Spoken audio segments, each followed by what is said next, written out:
اس موجودہ نسل کی حالت کو دیکھیں ہم، دین کے بغیر زندگی اور اس پر راضی بھی ہیں.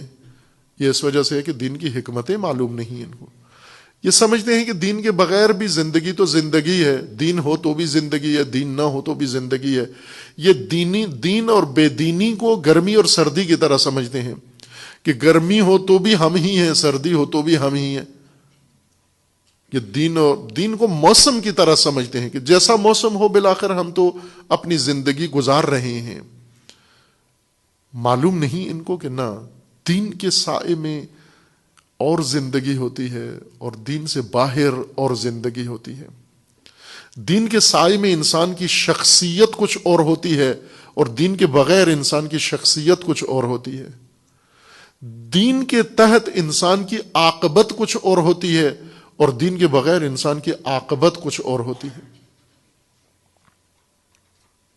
دین اپنی حکمتوں کے ساتھ زندہ دین ہوتا ہے اور زندہ دین زندہ انسان کی تربیت کرتا ہے، زندہ امت تشکیل دیتا ہے، زندہ امت تربیت کرتا ہے. زندہ دین.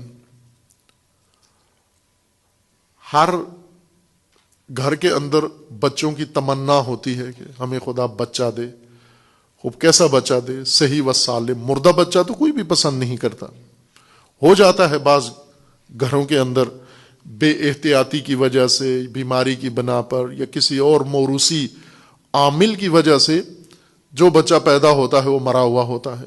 اس پر تو کوئی بھی خوش نہیں ہوتا بلکہ سوگ مناتے ہیں. مردہ بچے کی پیدائش خوش نہیں ہوتے کہ بچہ ہے، مردہ پیدا ہو یا زندہ پیدا ہو. نہ، بچہ اولاد وہ ہے جو زندہ پیدا ہو، حی ہو، صحیح ہو اور سالم ہو. صحت و سلامتی ضروری ہے، شرط ہے کہ اولاد ہو صحیح اور سالم ہو. مردہ بچہ تو کوئی بھی پسند نہیں کرتا. اگر کسی کے گھر میں بچہ پیدا ہو، ہر سال بچہ پیدا ہو، مردہ بچہ پیدا ہو، وہ تو نہیں، اپنے آپ کو صاحب اولاد ہی نہیں کہتے. زندہ اولاد ہو صاحب اولاد ہے. اگر بچہ مردہ تمہیں پسند نہیں ہے تو دین مردہ کس طرح سے اس کے اوپر راضی ہیں آپ؟ مردہ اولاد پہ راضی نہیں ہیں آپ. مردہ چیز جیسے پتلے ہیں، آج کل بازاروں میں، مارکیٹوں میں، خصوصاً لباس فروخت کرنے والی دکانوں کے اوپر پتلے رکھے ہوئے ہیں انسانی، زنانہ اور مردانہ، اور انہیں کپڑے پہنا کر سجایا گیا ہے. اور وہ ڈھانچے انسانی ہیں، انسان جیسے ڈھانچہ ہے لیکن بہرو پتلا ہے. وہ ایک جسد ہے، جسم نہیں ہے، جسد ہے، یعنی بے روح ہے، اس کے اندر روح نہیں ہے. Statue, dummy. کوئی بھی پسند کرتا ہے کہ اسے بچہ ملے اسٹیچو کی طرح، ڈمی ملے اسے، یعنی پتلا پیدا ہو کسی کے گھر میں. لڑکی پیدا ہوئی پتلا، روح نہیں ہے، ڈمی پیدا ہوئی. اس پر تو کوئی بھی راضی نہیں ہے. تو دین بھی اسی طرح. اسٹیچو دین تو کافی نہیں ہے. اسٹیچو دین یعنی بے روح دین، جس کے اندر روح نہ ہو، زندگی نہ ہو، غیر متحرک دین. دین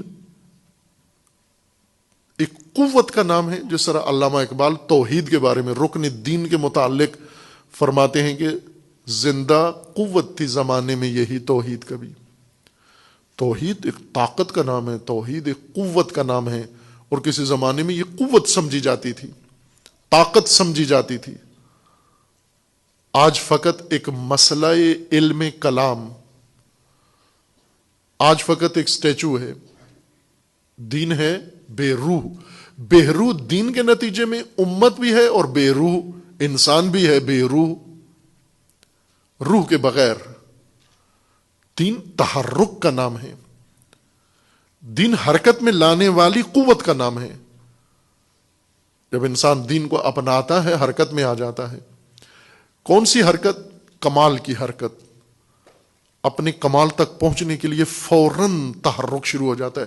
جس طرح بیج جو ہی کاشت ہوتا ہے، خاک میں جاتا ہے اور اس کو نمی ملتی ہے، اس کو کھاد ملتی ہے، اس کو روشنی ملتی ہے، اس کو تپش ملتی ہے، جب یہ بیج فوراً حرکت میں آ جاتا ہے. بیج کے اندر چھپی ہوئی صلاحیت فوراً حرکت میں آ جاتی ہے. وہ کھلنا شروع ہوتی ہے، وہ کھلنا شروع ہوتی ہے، وہ نکھرنا شروع ہوتی ہے، وہ پنپنا شروع ہوتی ہے، وہ اجاگر ہونا شروع ہوتی ہے. اور وہی بیج ایک دن تناور درخت بن کے پھل دے رہا ہوتا ہے. دین اس بیج کی طرح ہے. جب انسان کے وجود میں کاشت کریں یہ بیج دین کا، تو گندم کے دانے سے پہلے اگنا شروع ہو جاتا ہے. سرزمین وجود میں، سرزمین دل میں، سرزمین نفس میں دین اترتے ہی اس کے اندر تحرک شروع ہو جاتا ہے، اس کے اندر نمو شروع ہو جاتی ہے، رشد شروع ہو جاتی ہے، اور وہ انسان کو بنانا شروع کر دیتا ہے. انسان کی نشو و نما کا آغاز ہو جاتا ہے، اور دین آتے ہی انسان کی شخصیت پروان چڑھتی ہے، پرورش پیدا کرتی ہے. یہ دین کی خاصیت ہے. ورنہ اگر دین آ بھی گیا، دین انسان نے اپنا لیا، لیکن رشد نہیں ہے، نمو نہیں ہے، ارتقاء نہیں ہے، تکامل نہیں ہے. نہ فرد جہاں ہے، مثلا جیسے کوئی غیر مسلم مسلمان ہو جائے، کیسے مسلمان ہوتا ہے؟ کلمہ پڑھیں، آپ کہیں لا الہ الا اللہ، وہ زبان سے ایک تلفظ کر دیتا ہے لا الہ الا اللہ محمد الرسول اللہ صلی اللہ علیہ وآلہ وسلم، تم مسلمان ہو گئے، ٹھیک ہے اب جاؤ. وہ بیٹھ کے سوچتا ہے کہ فرق کیا پڑا، میں تو وہی ہوں. اس تلفظ سے پہلے میری وہی شخصیت تھی، تلفظ کے بعد بھی میں وہی ہوں. تلفظ سے پہلے میرے اخلاق وہی تھے، اس تلفظ کے بعد بھی میرے وہی اخلاق ہیں. اس تلفظ سے پہلے میری سوچ یہی تھی، اب تلفظ کر لیا پڑھ کے لا الہ تو بھی میں وہی ہوں. کیا فرق کیا پڑا اس سے؟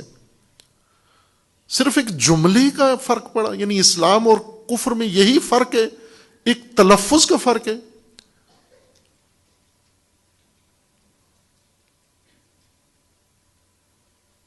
یا نہ؟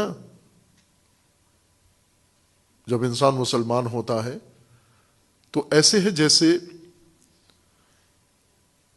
کیمیا ہے، ایک معمولی سی دھات بڑی قیمتی دھات بن جاتی ہے. جب انسان مسلمان ہوتا ہے جیسے ایک مردہ زندہ ہو جاتا ہے. یوں نہیں کہ فرق نہیں پڑتا، بلکہ یہ حقیقت ہے، مثال بھی ہے. میں اب نام نہیں لیتا جگہ کا، ملک کا. ایک جماعت ہے جو نو مسلم ہیں، غیر مسلم تھے، مسلمان ہوئے، اور وہ شخصیت جس نے پہلے یہ ارادہ کیا کہ مجھے مسلمان ہو جانا چاہیے، ان کی اپنی زبانی انہوں نے یہ بات بتائی، مجھے خود بتائی، ان سے کسی واسطے کے بغیر سنی ہوئی بات ہے. انہوں نے یہ کہا کہ ہم ایک کافی بڑی تعداد ہیں جو غیر مسلم تھے، مسلمان ہوئے، اور کہا کہ ان کو مسلمان کرنے میں خود میرا ہی زیادہ عمل دخل ہے، میری کوششیں ہیں. اور کہا جب ہم مسلمان ہوئے، مسلمان ہو کے جماعت مسلمین میں آئے، ان کے ساتھ اٹھنا بیٹھنا شروع کیا، تو ہمیں احساس ہوا کہ فرق تو کوئی بھی نہیں پڑا، صرف تصور بدل گیا ہے، باقی سب کچھ ویسے ہی ہے. ہم جیسے ادھر تھے غیر مسلم تھے، ویسے ہی مسلم ہو کر بھی بالکل وہی ہیں، کوئی فرق نہیں پڑا. ہمیں محسوس ہو رہا تھا اپنے وجود کے اندر کہ فرق تو کوئی بھی نہیں پڑا. پھر کیسے فائدہ کیا ہوا ہمارا مسلمان ہونے کا؟ کہا اس چیز نے مجھے شک میں ڈال دیا، تردید میں ڈال دیا کہ فرق پڑنا چاہیے تھا، ہماری شخصیتوں میں فرق پڑنا چاہیے تھا، ہمارے کردار کیریکٹر میں فرق پڑنا چاہیے تھا. یہاں تو فقط ایک تلفظ ہوا اور باقی سب کچھ تائید و تصدیق ہو گیا. کہا اس دوران پھر اس نتیجے پر پہنچے کہ اگر چونکہ ظاہر جب غیر مسلم تھے، مسلم ہوئے، تو اپنے خاندان کے ساتھ بھی انبن ہو گئی، اپنے رشتہ داروں کے ساتھ بھی قدورتیں آ گئیں، انہوں نے بھی برا مانا اور ان کو علیحدہ کر دیا، مشکلات، سختیاں اور بہت سارے اور کچھ ان کو جھیلنا پڑا، بھگتنا پڑا. تو کہا کہ مفت میں اتنا درد سر کیوں مول لے لیا ہم نے؟ پہلے جس حالت میں تھے اس کو چھوڑ کر اسلام میں آئے، لیکن فرق عملاً کوئی نظر نہیں آ رہا، لیکن درد سر بہت بن گیا ہے۔ تو یہ اتنا درد سر تو بنتا نہیں ہے کہ مفت میں انسان مول لے لے، یا تو کچھ محسوس ہوتا کہ فرق پڑ گیا ہے۔ کہا اسی اثنا میں جا رہے تھے کہ کسی نے ہمیں، چونکہ مختلف علماء کے پاس جاتے تھے، مختلف طبقات کے پاس جاتے تھے، تسلی تشفی نہیں ہوتی تھی، اور انہیں یہ تھا کہ یہ کہیں واپس نہ پلٹ جائیں، اپنے سابقہ مذہب پہ نہ پلٹ جائیں۔ وہ زور لگاتے تھے انہیں مسلمان ہی رکھیں، اور یہ سوالات کے ذریعے سے ان سے پوچھتے تھے کہ بالآخر کوئی عملی نتیجہ نکلنا چاہیے ہمارے مسلمان ہونے کا۔ کہا اسی دوران ہم نے یہ ٹھان لی کہ ہم واپس جاتے ہیں اسی اپنے قوم قبیلے میں، ان سے معذرت کرتے ہیں، کہتے ہیں غلطی ہو گئی ہم سے، وہ جذبات میں آ گئے تھے، ہم مسلمان ہو گئے، ہم واپس آتے ہیں اور دوبارہ آپ کے ہی معبد میں اور آپ کے طریقہ کار پر عمل کرتے ہیں۔ کہ اسی اثنا میں کسی نے ہمیں کوئی کلپ دے دیا، کوئی دین کا فلسفہ بتا دیا، کوئی اسلام کی حقانیت کا کوئی مواد دیا ہمیں۔ وہ سننے کے بعد پھر پتہ چلا کہ نہیں، بہت فرق پڑ سکتا ہے، اور پڑا پھر، اور انہوں نے تصدیق کی کہ پڑ گیا فرق، جس کی کمی سمجھ رہے تھے وہ مطلب حاصل ہو گیا۔ ورنہ پہلے ایسے لگ رہا تھا کہ ہم نے ویسے اپنے لیے ایک مصیبت مول لے لی ہے۔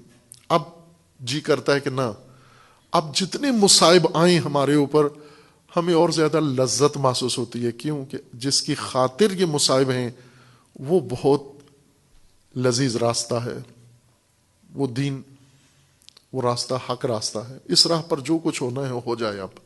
اب پرواہ نہیں ہے، اب ہم بھوکے ہوں، اب ہم پیاسے ہوں، اب ہم پر مصیبتیں ڈھہ جائیں، کوئی پرواہ نہیں ہے۔ اب یہ واقعی مثال دی ہے میں نے، فرضی نہیں ہے۔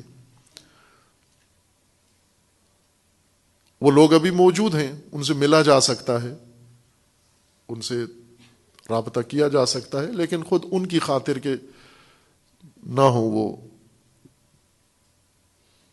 سب کی نگاہوں میں نہ آئیں کہ ان کی مشکلات میں مزید اضافہ نہ ہو، اس لیے نام نہیں بتایا، جگہ نہیں بتائی میں نے۔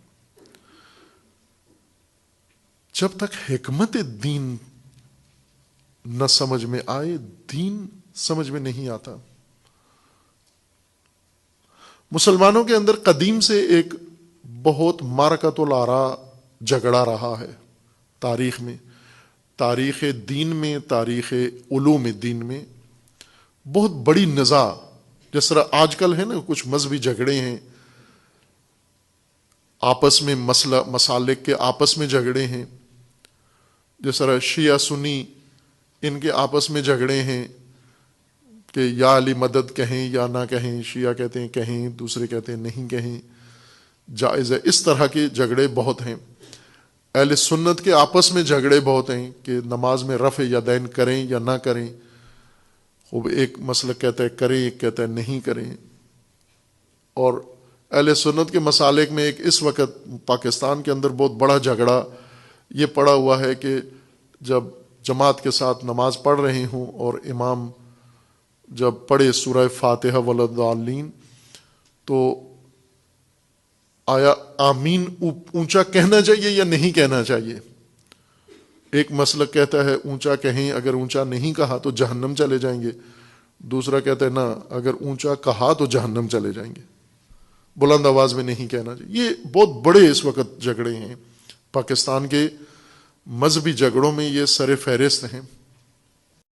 ہمارے لیٹسٹ ویڈیوز کے بارے میں جاننا چاہتے ہیں تو ہمارے چینل کو سبسکرائب کریں اور بیل آئیکن کو پریس کریں۔